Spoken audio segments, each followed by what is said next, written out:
आंकिक प्रश्न गतिज ऊर्जा, स्थितिज ऊर्जा और वस्तु को रोकने में किया गया कार्य, इन सब पर 9th साइंस चैप्टर 11 के आंकिक या न्यूमेरिकल्स हम सॉल्व करेंगे और ये आपके 11th फिजिक्स में भी काम आने वाले हैं। काइनेटिक एनर्जी, पोटेंशियल एनर्जी और वस्तु को रोकने में किए गए कार्य के न्यूमेरिकल्स या आंकिक को हम आज कॉन्सेप्ट के साथ समझेंगे। गतिज ऊर्जा पर अगर आंकिक, सिंपल आंकिक अगर गतिज ऊर्जा पर होता है तो देखिए कैसा होगा कि 15 किलोग्राम द्रव्यमान की एक वस्तु है ना, जिसका मास 15 केजी है और 4 मीटर प्रति सेकंड के एक समान वेग से गतिशील है। वेलोसिटी कितनी है उसकी? 4 मीटर पर सेकंड। तो वस्तु की गतिज ऊर्जा कितनी होगी? काइनेटिक एनर्जी पूछी है, गतिज ऊर्जा पूछी है। द्रव्यमान दिया है, मतलब मास दिया है, वेग दिया है, वेलोसिटी दी है और गतिज ऊर्जा पूछी है, काइनेटिक एनर्जी पूछी है। तो द्रव्यमान, वेग और गतिज ऊर्जा का कोई संबंध, तो गतिज ऊर्जा का जो सूत्र है वही इसका संबंध है। काइनेटिक एनर्जी ई के, ये देखिए के काइनेटिक, ई एनर्जी। गतिज ऊर्जा का सूत्र है half M V square, 1/2 M V वर्ग। ये गतिज ऊर्जा का सूत्र है, जहाँ एम क्या है? द्रव्यमान, जिसको आप मास बोलते हैं। वी क्या है? वेग है, जिसको आप वेलोसिटी बोलते हैं। अब दोनों वैल्यूज़ को आप पुट कर दीजिए। एम की जगह कितना रखना है आपको? 15 केजी। वी की जगह कितना रखना है? 4 मीटर प्रति सेकंड। तो वैल्यू पुट कर दीजिए। तो ये 1/2 इंटू 15 केजी, एम की जगह 15 केजी लिखा आपने, देखिए 15 केजी, और वी स्क्वायर के प्लेस पर आपने लिखा 4 मीटर प्रति सेकंड का वर्ग, 4 मीटर पर सेकंड स्क्वायर। मैंने जानबूझकर ये वैल्यूज़ को मात्रक सहित लिखा है, हालांकि हमें पता है कि जब ये केजी, मीटर प्रति सेकंड एसआई पद्धति के मात्रक हैं तो गतिज ऊर्जा के लिए आपको आखिरी में जूल लिखना है। परंतु जूल को भी मैं एक बार यहाँ आपको लाकर बताता हूँ कि किस तरीके से जूल आता है। आपको ये प्रैक्टिस करना चाहिए। चलिए वैल्यूज़ को कर दीजिए। तो ये हो गया 1/2 15 केजी, ये देखिए 15 केजी, और ध्यान से देखिए ये है मीटर स्क्वायर प्रति सेकंड स्क्वायर। तो देखिए 1 मीटर पर सेकंड स्क्वायर तो यहाँ ले लिया और एक ये यहाँ लगा दिया है, तो 4 का वर्ग 16 हो गया, वो 16 मीटर कर दिया इसको। देखिए हो गया है, देखिए आप metre into metre, metre square पर सेकंड स्क्वायर। देखिए यहाँ पे मीटर स्क्वायर पर सेकंड स्क्वायर, तो मैंने 1 किलोग्राम के साथ में मीटर पर सेकंड स्क्वायर ले लिया और 1 मीटर यहाँ रख दिया है। ठीक है, हो गए दोनों metre square, metre into metre, metre square पर सेकंड स्क्वायर। क्योंकि मेरा जो लक्ष्य है वो ये बताना है कि ये गतिज ऊर्जा का जो आपका मात्रक आया वो कहाँ से आया है। सवाल बहुत सिंपल है, 1/2 एम वी स्क्वायर है, मान रखना है 1/2 एम की जगह 15 और वी का स्क्वायर मतलब 4 का स्क्वायर, तो जस्ट 16 हो जाएगा। 1/2 15 × 16 आंसर आ रहा है, और सीधे सीधे जूल में उत्तर लिख दीजिएगा। पर हम यहाँ समझना चाह रहे हैं, तो ये किलोग्राम मीटर पर सेकंड स्क्वायर हुआ और ये मीटर है। अब किलोग्राम मीटर पर सेकंड स्क्वायर को हम न्यूटन बोलते हैं, तो ये न्यूटन हो गया आपका, है ना, ये न्यूटन हो गया किलोग्राम मीटर पर सेकंड स्क्वायर। देखिए कैसे हुआ न्यूटन, ये किलोग्राम एम है, मीटर पर सेकंड स्क्वायर को त्वरण बोलते हैं, तो एम ए हो गया है, एम ए, और वो एफ के बराबर होता है, तो एफ कौन हो गया? न्यूटन हो गया। तो ई के बराबर 15 न्यूटन गुणित 8 मीटर, और न्यूटन मीटर को हम बोलते हैं जूल, तो ये हो गया 15 में 8 का गुणा 120, और ये जूल, तो 120 जूल इसका, इस वस्तु की क्या होगी? गतिज ऊर्जा होगी 120 जूल। अगर इसी तरीके से कोई सरल क्वेश्चन स्थितिज ऊर्जा पर आए तो भी आप आराम से कर सकते हैं। स्थितिज ऊर्जा में क्या होगा कि मान लीजिए 10 किलोग्राम द्रव्यमान की एक वस्तु है और उसको धरती से 6 मीटर की ऊंचाई तक उठाया जाता है। स्थितिज ऊर्जा और गतिज ऊर्जा पर सारे जो थ्योरी बेस्ड क्वेश्चन है वो चैनल पर पहले से अवेलेबल है, आप अवश्य देखिएगा। तो 10 किलोग्राम द्रव्यमान की एक वस्तु को धरती से 6 मीटर की ऊंचाई तक उठाया जाता है। तो इस वस्तु में विद्यमान ऊर्जा ज्ञात करो, और जी का मान दिया 9.8 मीटर पर सेकंड स्क्वायर। तो डेफिनेटली जब भी आप किसी वस्तु को पृथ्वी से ऊपर की ओर उठाते हैं तो आपको क्या करना पड़ता है? ऊपर की ओर उठाने के लिए क्या करना पड़ेगा आपको? पृथ्वी के द्वारा जो वस्तु पर आरोपित बल है वो किधर लगेगा? नीचे की ओर, और आपको ऊपर की ओर उठाने में क्या करना पड़ेगा? कार्य करना पड़ेगा, और वो सारा कार्य किस रूप में आ जाता है? स्थितिज ऊर्जा। तो वो वस्तु में स्थितिज ऊर्जा के रूप में संचित होता है, विद्यमान होता है। तो मतलब कुल मिलाकर आपको स्थितिज ऊर्जा निकालना है, और स्थितिज ऊर्जा का जो आपका फार्मूला है वो है पोटेंशियल एनर्जी, EP = mgh। सारी वैल्यूज़ यहाँ पर आपको दी है, वेरी सिंपल।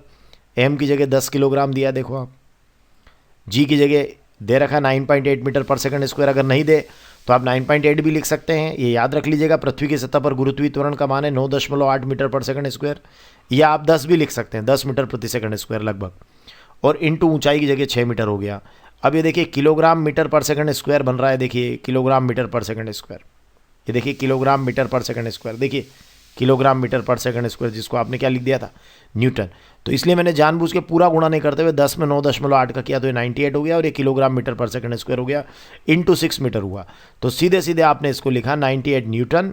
देखिए किलोग्राम मीटर पर सेकंड स्क्वायर के प्लेस पर न्यूटन लिख सकते हैं, न्यूटन इंटू 6 मीटर, और न्यूटन मीटर होता है आपका जूल। तो ये गुणा करेंगे 98 में 6 का, तो 588 जूल हो जाएगा। ये उस वस्तु में विद्यमान ऊर्जा है, तो ये उसको पृथ्वी की सतह से उठाया गया। इन सवालों में ज़्यादा से ज़्यादा ऐसा हो सकता है कि स्थितिज ऊर्जा दे दे और ऊंचाई पूछ ले, है ना। तो वो इस टाइप से वो सवाल आ सकता है। जैसे आपको मैं इसका होमवर्क बना कर देता हूँ आपको, कि 12 किलोग्राम द्रव्यमान की एक वस्तु को धरती से निश्चित ऊंचाई तक उठाया जाता है, ठीक है। अब ऊंचाई पूछिए, इसका मतलब वस्तु की स्थितिज ऊर्जा दे दी है 480 जूल, ऊंचाई ज्ञात करो, जी का मान भी दे दिया 10 मीटर पर सेकंड स्क्वायर। आप हमेशा ध्यान रखिएगा कि इस तरीके से अगर स्थितिज ऊर्जा दी है, ऊंचाई पूछी है, द्रव्यमान है, तो आप समझ गए कि फार्मूला तो स्थितिज ऊर्जा का ही लगाना है, क्योंकि वस्तु को ऊंचाई तक उठा रहे हैं, तो स्थितिज ऊर्जा का ही फार्मूला लगेगा। तो आप इसी फार्मूला में ऐसी की ऐसी वैल्यू पुट कीजिएगा, एच को इधर ही रहने दीजिएगा नोन में, बाद में इधर आ जाएगा, मतलब फार्मूला बार बार नहीं बदलना है। EP = mgh। तो उससे क्या होगा, देखिए आप EP = mgh से आपने लगा कर देखा, तो ये EP स्थितिज ऊर्जा, देखिए सूत्र तो ये हो गया mgh, EP = mgh। EP की जगह कितना है 480 जूल स्थितिज ऊर्जा, m की जगह 12 किलो द्रव्यमान हो गया, g का मान कितना है 10 दिया, 10 मीटर पर सेकंड स्क्वायर, और इंटू h। यहाँ बस मैं आपसे चाहूँगा थोड़ा सा कि आपको होमवर्क ये दे रहा हूँ मैं, कि ये सारे मानों को आप मात्रक सहित लिखिएगा, और बाद में आप h का मात्रक जब उत्तर में आएगा, तो आपको पता है ये तो ऊंचाई है, मीटर में उत्तर आएगा, लेकिन वो मीटर आपका आना चाहिए, ठीक है। चलिए आप एग्जाम में तो ऐसे ही लिख दीजिएगा जैसे यहाँ लिखा है, 480 बराबर 12 में 10 का गुणा 120 इंटू एच, और एच का मान हुआ है 480/120, 0 से 0 कटेगा, और 12 में 4 का 48 में 12 का भाग लगेगा, तो 4 बार जाएगा, तो इस तरीके से ऊंचाई आ जाएगी 4 मीटर। आगे बढ़ते हैं। उसके पहले मेरा एक निवेदन है कि हमारे जो इस YouTube चैनल पर 500 से ज़्यादा वीडियोस 9 से 12 तक के अपलोड हैं, और सारे थ्योरी, एनिमेशन बेस्ड और न्यूमेरिकल्स सभी आपको इस चैनल पर मिल जाएंगे। अलग अलग प्लेलिस्ट भी बना रखी है, आप अवश्य चैनल सब्सक्राइब करें और देखते रहें। चलिए हम आगे बढ़ेंगे। अब पिंड को रोकने में किए गए कार्य के परिकलन के 2 सवाल करवा देता हूं, कि अगर मान लीजिए कोई पिंड है और गतिशील है, वो तो उसको रोकना है, तो उसको रोकने के लिए कार्य करने का परिकलन कैसे करते हैं। दोनों की एक ही टेक्निक होगी। रोकने के लिए किए गए कार्य की मैं आपको एक टेक्निक बता देता हूं, कि जो भी पिंड अगर गतिशील है किसी वेग से, तो उसमें गतिज ऊर्जा है, तो अगर उसको आपको रोकना है तो उसको गतिज ऊर्जा के बराबर ही आपको विपरीत कार्य उसके लिए करना पड़ेगा, ठीक है। मतलब गतिज ऊर्जा को रोकने के बराबर जब आप कार्य, गतिज ऊर्जा के बराबर जब आप कार्य कर पाएंगे उसको रोकने के लिए, तो वो पिंड रुक जाएगा। ये तो सिंपल बात होगी, क्लियर बिल्कुल हो गया कि गतिज ऊर्जा के बराबर कार्य करना पड़ेगा।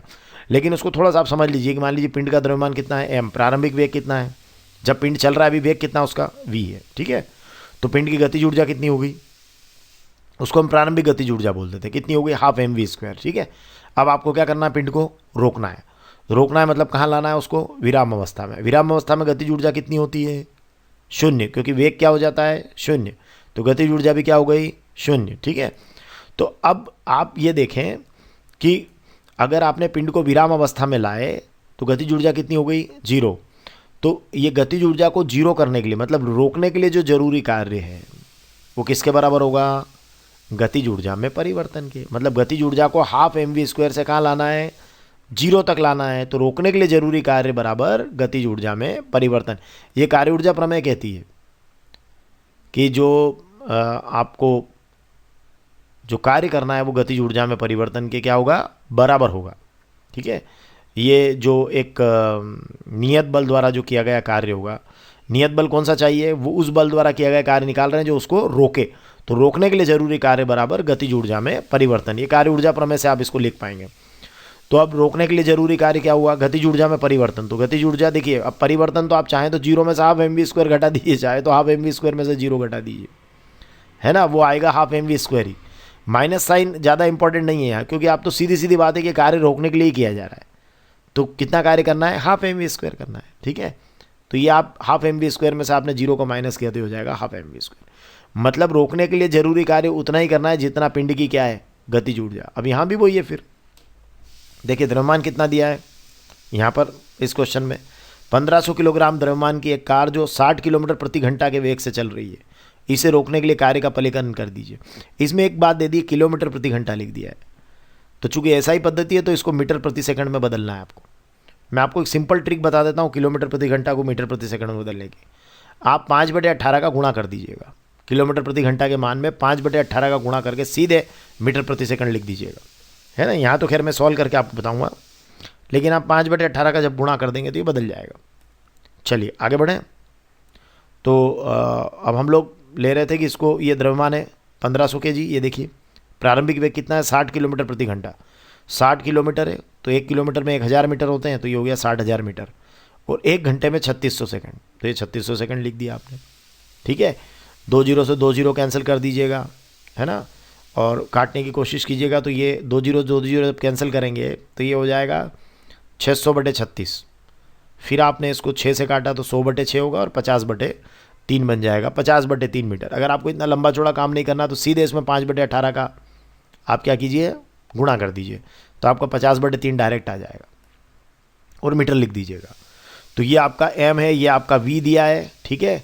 तो अब पिंड की प्रारंभिक गतिज ऊर्जा कितनी हुई, हाफ एम वी स्क्वायर से निकाल दीजिए। चलिए पुट कीजिए, हाफ m की जगह 1500 और v स्क्वायर की जगह 50/3 का स्क्वायर। ये मैं आपको होमवर्क में दे रहा हूँ, अब इसको सॉल्व कीजिएगा, और सॉल्व करने के बाद ये आना चाहिए इतना 208,333.3 जूल। आप इसको सॉल्व कीजिएगा, 50 का स्क्वायर कर दीजिएगा, 50 गुणित 50, नीचे 3 गुणित 3, ठीक है। तो ये 1500 में 50 गुणित 50 का गुणा होगा, और नीचे 2 गुणित 3 गुणित 3 बचेगा। तो ये कुल मिलाकर आपका इस तरीके से आ जाना चाहिए पिंड की प्रारंभिक गतिज ऊर्जा। अब रोकने पर अर्थात विराम अवस्था में गतिज ऊर्जा कितनी होगी, जीरो। वो तो यहाँ भी वही है, क्योंकि रोका मतलब वेग जीरो, तो गतिज ऊर्जा भी जीरो। तो रोकने के लिए जरूरी कार्य क्या हुआ, रोकने के लिए जरूरी कार्य होता है गतिज ऊर्जा में परिवर्तन। तो ये गतिज ऊर्जा इतनी है और बाद में इतनी है, तो जो चेंज आया वो तो इतना ही आएगा। तो आप चाहें तो ऐसे भी लिख दीजिए कि रोकने के लिए जरूरी कार्य half M V square minus zero, और हाफ एम वी स्क्वायर का मान पुट कर दीजिएगा, -0 कर दीजिएगा, तो वैल्यू तो यही आना है। क्योंकि चेंज देखिए, शुरू की गतिज ऊर्जा ये है, बाद की गतिज ऊर्जा ये है, तो चेंज तो यही है ना। तो गतिज ऊर्जा में परिवर्तन तो वही होगा जो आपकी शुरू की गतिज ऊर्जा है ना। वही रोकने के लिए क्या होगा, जरूरी काम होगा। मतलब गतिज ऊर्जा के बराबर काम आपको उसको रोकने के लिए करना पड़ेगा, और ये वो उसकी वैल्यू यहाँ ऐसी की ऐसी आप लिख दीजिएगा। धन्यवाद।